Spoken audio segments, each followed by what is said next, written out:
There's a kind of strength the world rarely notices, not the loud, forceful kind that shouts to be seen, but the quiet kind that refuses to be shaken.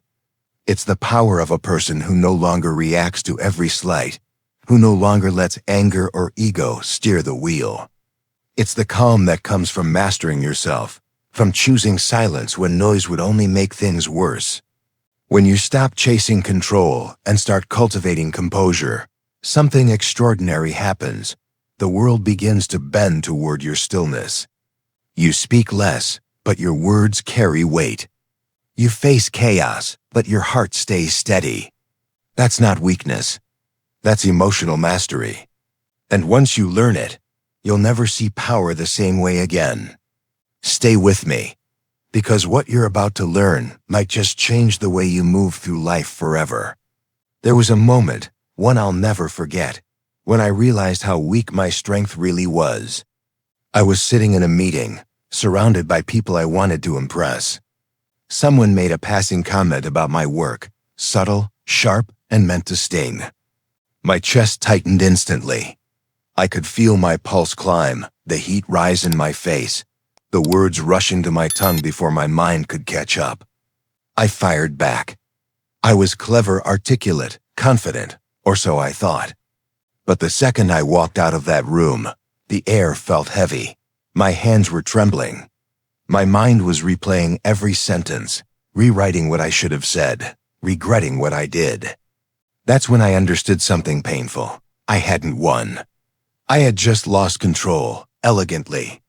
That day was the beginning of a slow, uncomfortable truth. The more I tried to appear powerful, the more fragile I became. Because when your emotions own you, your confidence is borrowed. It's a costume, not armor. You can feel untouchable in the moment, but deep down, you reacted. And reaction is a quiet form of surrender. The world pulls, and you dance to its rhythm. That's not freedom. That's servitude. I started noticing it everywhere. In conversations where people spoke louder to prove they weren't hurt. In friends who posted angry rants to show they were fine. In myself, when I'd overthink a message, terrified of silence, desperate for a reply that would make me feel safe again. It hit me. Most of us aren't fighting others. We're fighting our own discomfort with not being in control. We call it standing up for ourselves, but often it's just fear dressed as confidence. The Stoics said that power isn't found in dominating others. It's found in mastering yourself. But no one tells you how difficult that really is. How much of your life you've built around the habit of reacting. How many conversations are just emotional chess matches to protect a fragile sense of worth? The truth is, calm isn't natural. It's trained. You don't wake up serene. You earn serenity by walking through the fire without letting it set your spirit ablaze. I remember reading a line once that stopped me in my tracks. A lion doesn't turn when a dog barks. It sounds simple, maybe even arrogant, but the more I thought about it, the deeper it went. The lion isn't ignoring the noise because it's proud. It's ignoring it because it knows the difference between a bark and a threat. That's what I wanted, the ability to discern. To stay composed not because I was numb, but because I understood that not every sound deserves my roar. It took me years to grasp that this isn't indifference, it's leadership. Inner leadership. Anyone can react. But to respond calmly, consciously, and with purpose, that's rare. That's what the world quietly respects. Not the person who always has a comeback, but the one who doesn't need to. The one whose silence feels like confidence, not defeat. The one who knows that a few seconds of stillness can change the entire trajectory of a conversation, a relationship, even a life. Think about it. When someone criticizes you and you rush to defend yourself, who's in control? When someone ignores your message and you spiral into stories, who's steering your mind? Every reaction you give away is a tiny piece of your peace. And over time, those pieces add up until you wake up one day feeling exhausted, anxious, constantly on edge, not because the world is cruel, but because you keep letting it dictate your temperature. So I started practicing something small, almost invisible. When I felt the heat rise in my chest, instead of speaking, I breathed. I watched the urge to respond as if it were weather passing through me. Sometimes it stormed, sometimes it didn't, but every time I bought even 3 seconds of space, I noticed something incredible. The truth began to separate from the story. The emotion began to soften, and clarity, that rarest form of peace, began to return. That's when I discovered what real power feels like. It's not in winning arguments or proving your point. It's in being able to feel a wave and not drown in it. To sit in silence and not mistake it for rejection. To walk away from noise and not feel the need to explain. Because explanation is what we do when we doubt our own conviction. Presence doesn't explain. It simply is. Maybe that's what strength really is, the quiet kind. The one that doesn't need to announce itself. The one that can stay centered while the world pulls, tugs and tests. Because every day, life will hand you chances to lose yourself in anger, in pride, in overreaction. And every time you resist that pull, every time you choose response over reaction, you're not just being calm.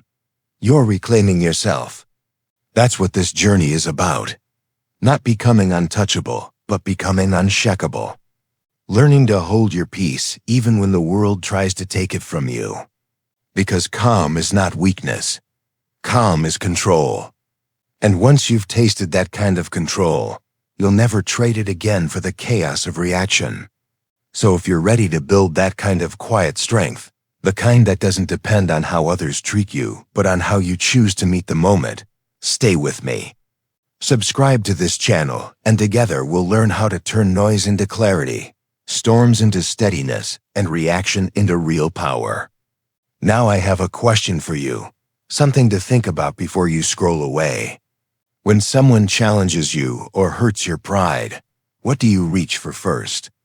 A. The need to react and defend yourself instantly. B. The space to pause, breathe, and respond with clarity. Type A or B in the comments. There's no judgment, only awareness. Because how you answer that question might just reveal how close you are to mastering yourself. I used to think that reactivity was passion, that speaking my mind without hesitation meant I was strong. But the truth is, I wasn't being brave. I was being hijacked. Every quick reply, every sarcastic tone, every defensive message I sent came from a place of panic disguised as power. It felt satisfying in the moment, but afterward there was always a residue, a weight I couldn't name. It wasn't guilt exactly.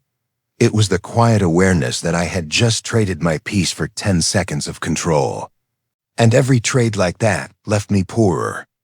I began to see the hidden cost of reactivity everywhere. The arguments that spiraled because neither person could pause. The friendships that dissolved over one misunderstood text. The sleepless nights replaying conversations that could have ended with a breath instead of a word. We treat these moments as accidents, but they aren't. They're transactions.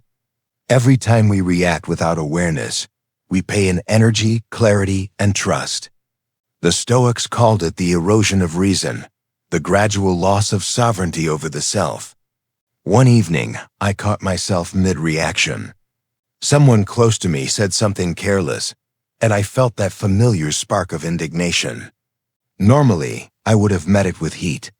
But that night, something in me hesitated, a whisper that said, "Wait." So I didn't reply. I just stood there breathing. The silence was uncomfortable, almost unbearable. It felt like standing still while a wave rose inside me, demanding to crash. But as the seconds passed, the wave lost force. What I thought was anger turned into something smaller, hurt. And beneath that, disappointment. I realized that what I wanted wasn't to be right. I just wanted to be seen. That single pause changed me. It showed me that reactivity isn't just about emotion. It's about identity. When we react impulsively, we let other people decide who we are in that moment. They push, we push back. They insult, we defend. They withdraw, We chase. Our mood becomes a mirror of the world around us. That's not freedom. That's dependency. True freedom is when you can stand in the fire of provocation and still choose your temperature. The more I observed, the clearer it became. Reactivity is expensive, but the world sells it cheap. We live in a culture addicted to instant replies and public outrage. People equate speed with strength, volume with conviction. But if you look closely, the loudest voices are often the most afraid. Afraid of silence, of uncertainty, of being misunderstood. We don't pause because pausing feels like losing control. But the paradox is this: the pause is control. I started to measure my days differently. Not by how much I achieved or how many people agreed with me, but by how many times I bought myself space before responding. 1 breath. 2 seconds. 10. The more space I made, the lighter I felt. I noticed that peace doesn't vanish because of what people do. It vanishes because we spend it recklessly. We waste it on proving points, correcting others, defending what doesn't need defense.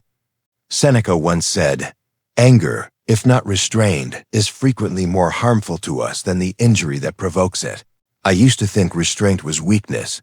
Now I see it as precision. When you stop reacting, you stop leaking energy. You become deliberate. And people feel it. They might not understand it, but they sense it. The difference between someone who's controlled by emotion and someone who commands it. There's something magnetic about calm. It doesn't chase attention. It earns it. I've watched leaders who can absorb chaos without absorbing its tone.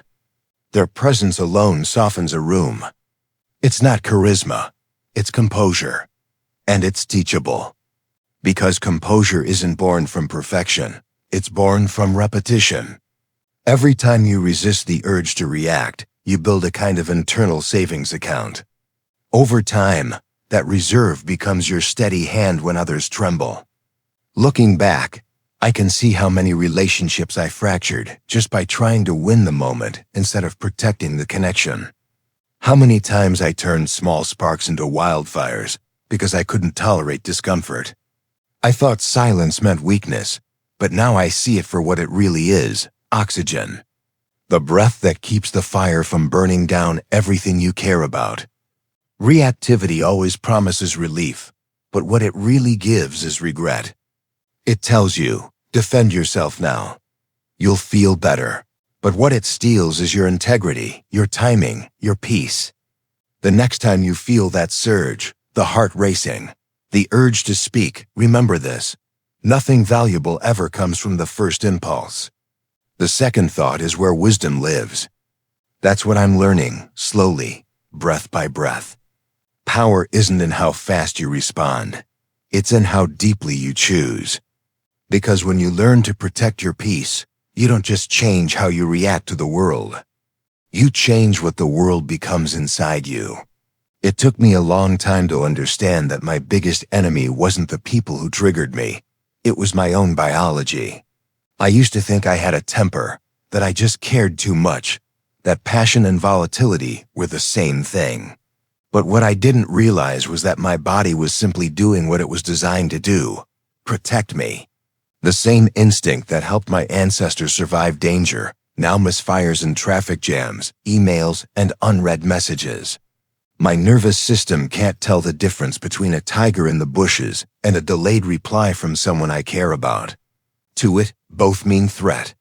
Both mean, react now or die. That's when I started noticing the moment before the explosion, that fraction of a second when something shifts in the body. The shoulders tighten, the chest gets heavy, the heart starts drumming faster. The world seems smaller, sharper, as if every sound is a provocation. That's the moment when the amygdala, the brain's ancient alarm, takes over. Logic disappears, replaced by stories. They don't respect you. You're being ignored. You're losing control. It happens so fast that by the time reason shows up, the words have already escaped, the damage already done. The turning point came when I realized I couldn't fight my biology, but I could lead it. You can't silence the alarm. but you can teach it to check with you before it rims the whole neighborhood. That begins with awareness, the discipline of catching the body's signals before the mind translates them into drama. I started calling it the pause before the storm. When I feel that heat rising, instead of tightening, I do the opposite. I exhale slowly, drop my shoulders, and let my gaze widen. Literally look at the edges of the room. That small movement tells my nervous system, we're not trapped, and something shifts. The space returns, the urgency fades. It's not enlightenment. It's physiology. Science calls it the 6-second rule, the time it takes for your rational brain to re-engage after the emotional brain flares up.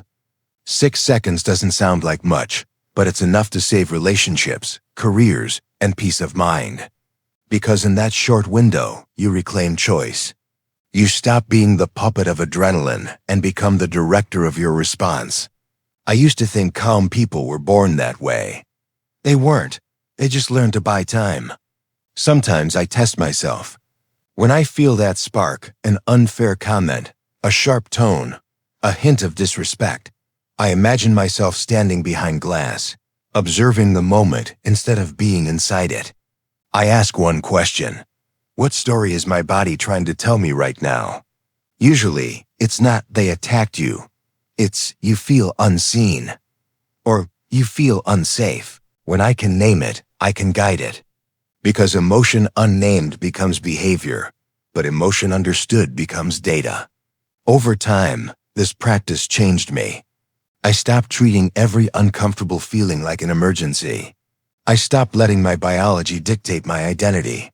The silence that used to scare me became the space where clarity grew. And that's when something extraordinary happened. The same body that once betrayed me became my ally. The same signals that used to spark conflict became reminders to breathe, to slow down, to lead myself before trying to lead anyone else. Maybe that's the real mastery, not silencing your emotions but sequencing them. Feeling first, understanding second, acting last. The world still tests me every day. But now when I feel the surge, I don't see it as weakness. I see it as an invitation to practice strength in its quietest, most human form, the power to stay. There's a strange thing that happens when you start to master your reactions. The world doesn't immediately applaud you for it. In fact, it tests you harder. The moment I began to find calm, life seemed to double down on chaos. People pushed my boundaries, delays piled up, and silence, that sacred thing I was learning to honor, started to feel like punishment again. It's easy to be calm in meditation. It's another thing entirely to be calm when someone questions your integrity, when you're misjudged, when your patience feels like it's being mistaken for weakness. There was a day that almost broke me. A colleague spoke to me with sharpness, and I felt that familiar storm rising, not just anger, but the ache of being misunderstood. My instinct screamed, defend yourself, speak now. Don't let them think you're small. But something in me whispered back, you don't owe your peace as proof. So I didn't reply. I just looked at them, nodded once, and walked away. My body shook the entire way home. Every step felt like rebellion against an older version of myself, the one who lived on reaction, who couldn't bear to leave a misunderstanding unresolved. That night, I sat alone and thought about why silence felt so unbearable. It wasn't pride. It was fear. Fear that if I didn't explain myself, I'd be erased, unseen, forgotten. But what I learned sitting in that quiet was that peace doesn't come from being understood. It comes from understanding yourself enough to not need to be. The more I stopped chasing validation, the more I noticed how the world's noise lost its grip. Not because it disappeared, but because it stopped echoing inside me. The Stoics called this inner citadel, a fortress built not of walls, but of awareness. It's the space within you that nothing external can touch. When you live from that place, silence stops feeling like surrender. It becomes your signal of strength. Because the truth is, not every battle deserves your participation. Sometimes the most powerful statement you can make is none at all. When you hold your center, people eventually feel it. They might not say it out loud, but they sense it. The gravity of a person who no longer needs to prove anything. I began to experiment with this in small ways. When someone sent a passive-aggressive message, I didn't mirror their tone. I simply replied with clarity and calm. When an argument flared around me, I didn't jump in to fix it. I stayed grounded, even if my hands trembled under the table.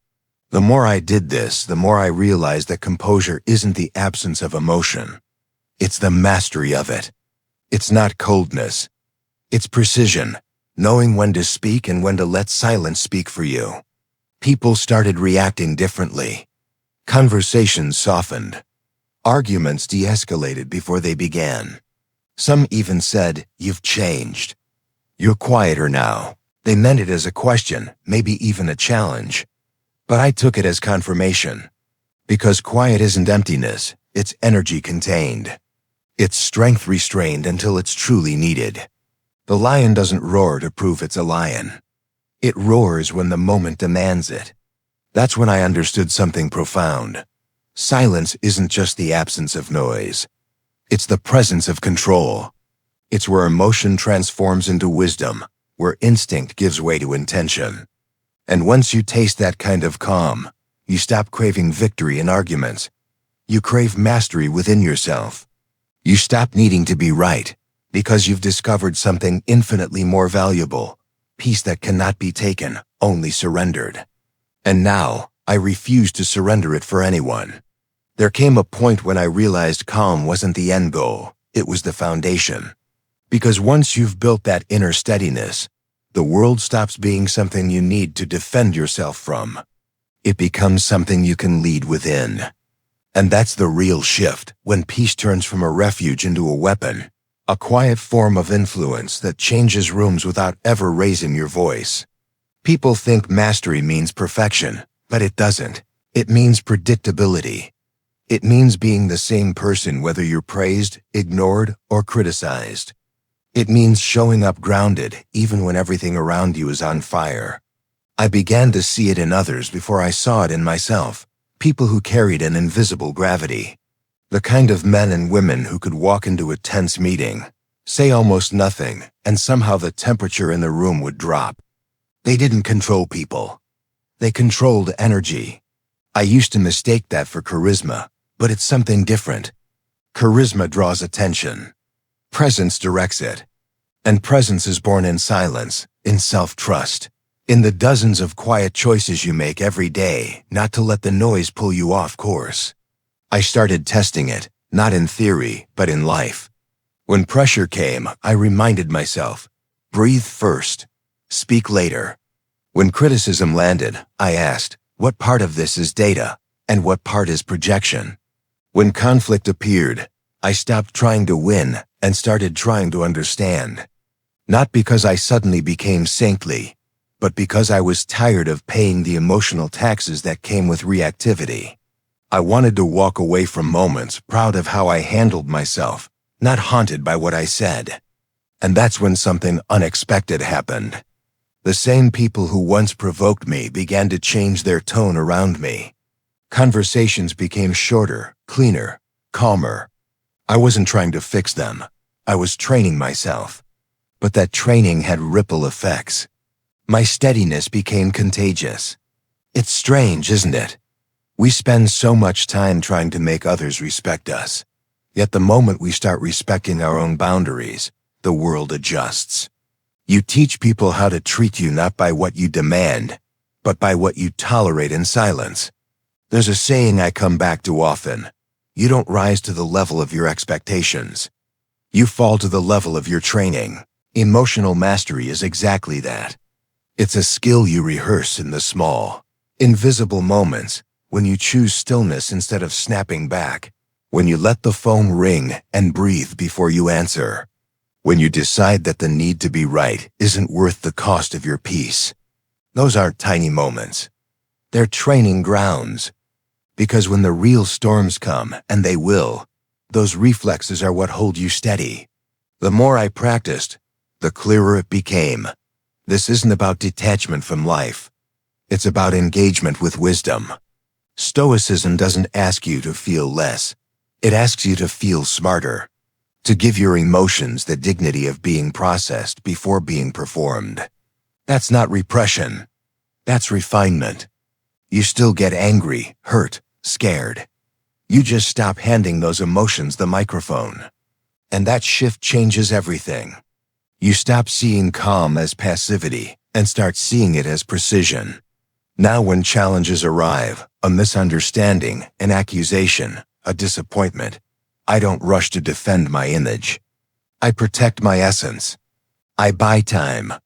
I let clarity arrive before I let words leave. And every time I do, I feel something solidify inside me, not ego, but integrity.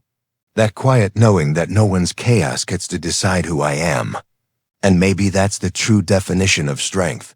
Not the ability to control others, but the refusal to be controlled by what doesn't deserve your energy. If you've followed me this far, maybe something in you is tired too, tired of reacting, tired of explaining, tired of letting every moment decide your mood. I've been there. The truth is, you don't have to change the world to find peace. You just have to stop letting the world change you. Protect your baseline. Build your calm like a muscle. And when the next storm comes, you'll realize it's not about surviving the chaos. It's about walking through it with such steadiness that others start following your pace. So if this message found you at the right time, if you're ready to stop living in reaction and start leading with composure, I want you to take one small step today. The next time something provokes you, pause, breathe, choose who you'll be in that moment. Because that's where real power lives, not in the outcome, but in the choice. And if this spoke to you, subscribe to the channel. Not just to support it, but to commit to building the kind of calm that doesn't fade when life gets loud. Together, we'll keep practicing the quiet art of strength. One breath, one decision, one moment of mastery at a time.